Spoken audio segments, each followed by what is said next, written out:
गेल्या 15 दिवसापासून राज्यामध्ये विधानसभा निवडणुकीचा प्रचाराची रणधुमाळी जी आहे ती पाहायला मिळाली आहे। आरोप प्रत्यारोप जे आहे त्यामुळे वातावरण जे आहे राजकीय ते तापलं होतं आणि आता उद्या प्रत्यक्ष मतदान पार पडणार आहे आणि या मतदानासाठी आता प्रशासन जे आहे ते सज्ज झालेलं आहे। आपण बघतो की उद्याच्या मतदानासाठी आता हे साहित्य वाटप जे आहे ते या ठिकाणी करण्यात येत आहे। मी अहिल्यानगरच्या वखार महामंडळामध्ये आहे आणि वखार महामंडळामधून आता हे सगळं व्हीएम मशीन असेल, व्हीव्हीपॅट असेल, हे सगळं साहित्य जे आहे ते या ठिकाणी वाटप चालू आहे आणि त्यासाठी सगळे कर्मचारी जे आहे ते या ठिकाणी दाखल झालेले आहे। प्रत्येक विभाग वाईज जे आहे मतदान केंद्र वाईज आता हे साहित्य जे आहे ते वाटप केलं जात आहे आणि सगळी तयारी जी आहे ती या ठिकाणी आपल्याला पाहायला मिळते आहे। खरं तर अहिल्यानगर जिल्ह्यामध्ये 12 विधानसभा मतदारसंघ असून यामध्ये आता जवळपास आतापर्यंत 17,150 मतदारांनी टपाली मतदानाचा हक्क जो आहे तो बजावलेला आहे। सरकारी कर्मचारी आहे ज्यांच्या ड्युट्या लागलेल्या आहेत त्यांनी याआधीच आता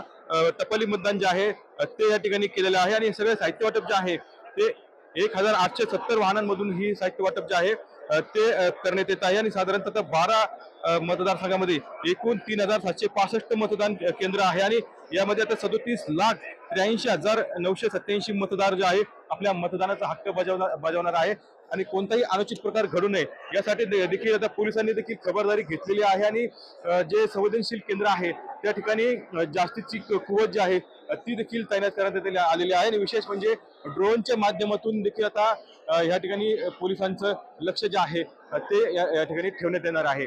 कॅमेरा क्रमांकासह पुन्हा आजाकर, TV9 मराठी, अहिल्यानगर।